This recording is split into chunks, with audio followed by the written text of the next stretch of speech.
People, a video has been circulating on social media as Tiunbu don open im mouth agree say im go release Mazi Nnamdi Kanu and return peace and unity in Igbo land again. Some people come dey talk say this video no be real o, say na AI do am. I wan play this video for you. May you use your own ear hear am whether na AI abi no be AI. But as you dey watch, dey share the video. So even though na AI video, but at least Tinubu don't know the right thing wey im suppose do.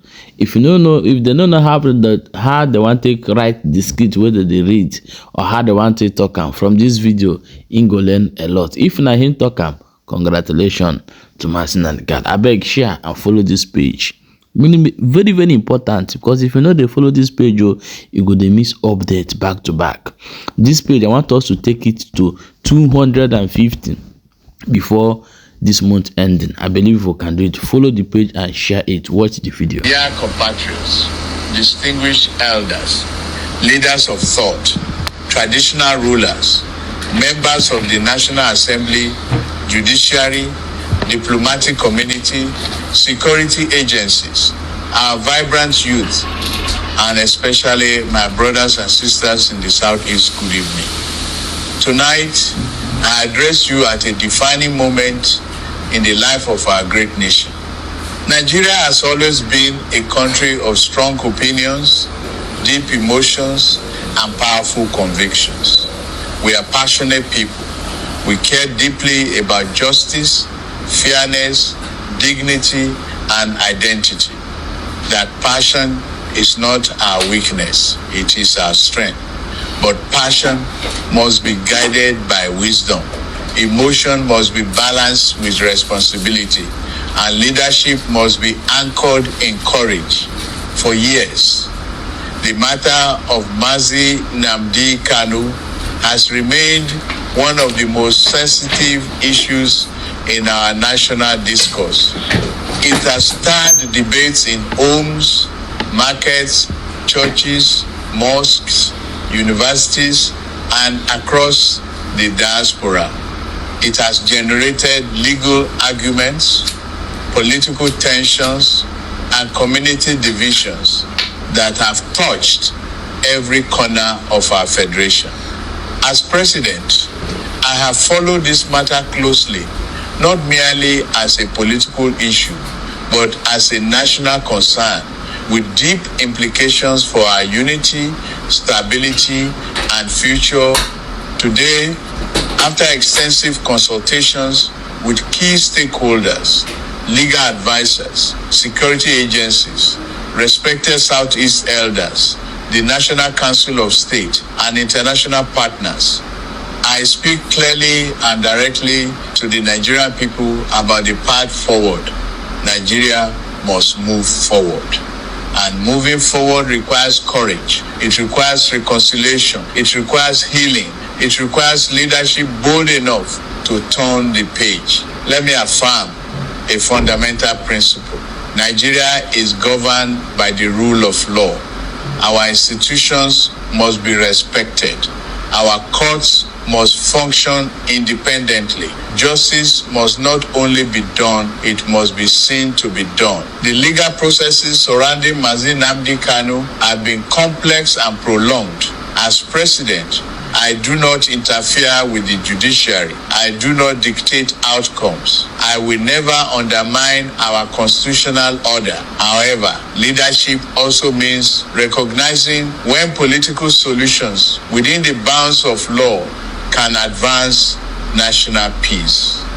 After careful reflection and consultations, I have directed the federal government to begin structured legal and constitutional processes that may lead to the release of Mazi Nnamdi Kanu in the coming months, subject to lawful frameworks and binding agreements that protect national security and unity. Let me be clear, this is not weakness, it is statesmanship. This is not capitulation, it is commitment to peace. Nigeria is strongest when we choose dialogue over division.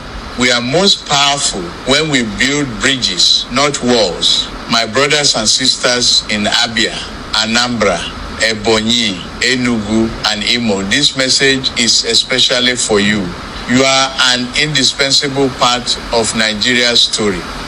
You are innovators, entrepreneurs, intellectuals, nation builders, from commerce to academia, medicine to technology, arts to industry. The Igbo spirit has enriched Nigeria beyond measure. Your concerns about equity, inclusion, infrastructure, and development are legitimate. Your desire for dignity and fairness is understandable. Your voice matters. But let me also speak frankly. The path of sit-at-home orders has cost the Southeast dearly. Markets have suffered. Small businesses have collapsed. Students have lost academic time. Hospitals have struggled. Daily wage earners have faced untold hardship. Whatever its original intention, the sit-at-home directive has inflicted economic wounds on the very people it claims to protect. It has discouraged investment, disrupted livelihoods, slowed regional growth. No region can prosper in isolation from productivity. No economy can grow under recurring shutdown. No child should be denied education because of political disagreement. Therefore, as we embark on this new chapter of dialogue and reconciliation, I respectfully and firmly urge the immediate cancellation of all sit-at-home orders across the Southeast. Let our markets reopen fully. Let our schools function without fear. Let transportation move freely.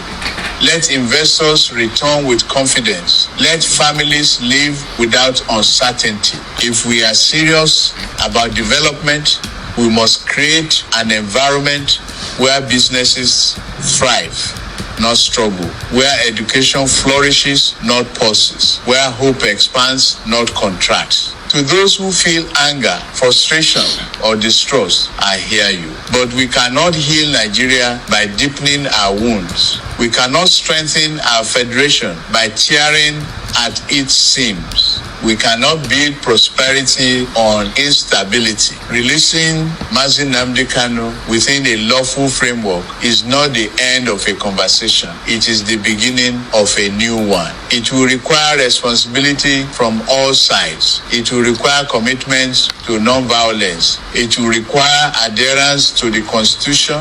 It will require assurances that rhetoric will not inflame tensions. Peace is not a one-sided decision. It is a shared responsibility. I call on community leaders, governors, lawmakers, religious authorities, youth groups, and civil society organizations to partner with the federal government in shaping a peaceful transition. Let us convene structured dialogues. Let us address grievances through constitutional reforms. Let us examine devolution, economic empowerment, security architecture, and political inclusion through mature and constructive engagement. Our administration remains committed to equitable development. Major infrastructure projects will continue and expand. Road rehabilitation, power sector reforms, digital economy investments, port revitalization, industrial corridors. These are not slogans, they are ongoing commitments. We will deepen engagement with Southeast governors. We will support youth entrepreneurship programs. We will strengthen security collaboration. Let no one mistake this moment for surrender. The unity of Nigeria is settled. Our sovereignty is non-negotiable, but unity does not mean uniformity, and sovereignty does not require silence. We can remain one nation while allowing diverse voices to express aspirations within constitutional boundaries. To Nigerian youth across the country, north, south, east, west, you deserve a future defined not by inherited conflict, but by opportunity. Do not allow yourselves to be instruments of division. Do not trade your future for short-term anger. Your energy is needed for innovation, technology, agriculture, manufacturing, creative industries, nation building, not for confrontation. We must redirect national energy from protest to productivity, from agitation to advancement, from suspicion to trust. History will judge this generation not by how loudly we argued, but by how wisely we resolved. In the coming weeks, the Attorney General will outline the legal modalities. These will adhere strictly to constitutional provisions. Transparency will guide the process. Accountability will shape implementation. There will be conditions rooted in law, designed to preserve peace and national cohesion, not punitive measures, but safeguards for stability. This initiative is anchored in the Constitution. We are not acting outside the law. We are acting within it. To Nigerians who may feel uncertain, national security remains uncompromised. The government will not tolerate violence, incitement, or threats to public order. Peaceful advocacy is protected. Violence is not. Dialogue is welcome. Destruction is not. My fellow Nigerians, reconciliation is never easy. It demands humility.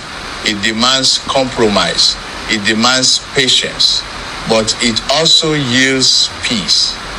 Imagine a Southeast where commerce flows uninterrupted 7 days a week.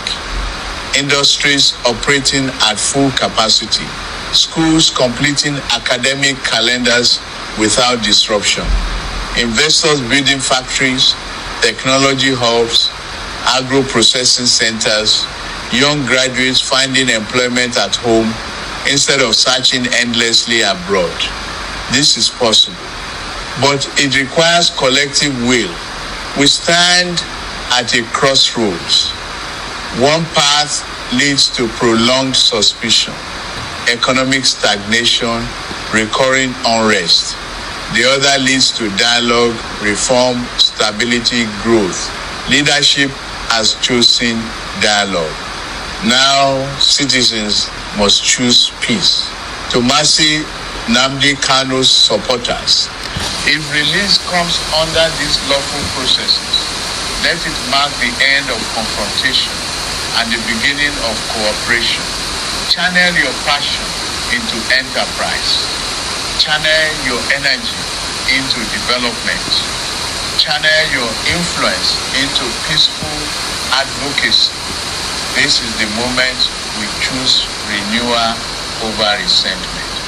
This is the season we choose rebuilding over retaliation.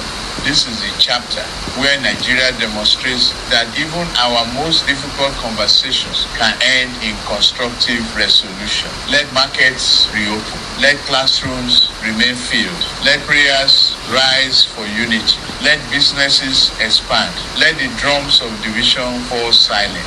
Nigeria belongs to all of us. And together we will build a nation where justice and unity are not opposing ideals but shared foundations. May God bless the federal. Okay, I cut it there. May God bless the people of Biafra, not the Federal Geological Republic of Nigeria. After all, there's nothing like Federal Government of Nigeria. What you have is Fulani Government of Nigeria. You see, I still maintain that Nnamdi Kanu will not assign this. Nnamdi Kanu will never be released. Yes, so he have chosen a date, but don't forget his final his final words. Under no circumstances, if he is released, that he should talk about Biafra and everybody has to shake their sword, which is can never be okay with Nnamdi Kanu unless all the whole conditions he gave them is being met. The structure, referendum, then give all the whole Southeasterners what they deserve in that so-called Fulani structure. But there's nothing like Nigeria. Anyway, okay, now here we go take a break and I hear my voice again. Guys, share this video, drop your own opinion for inside comment section. You get why.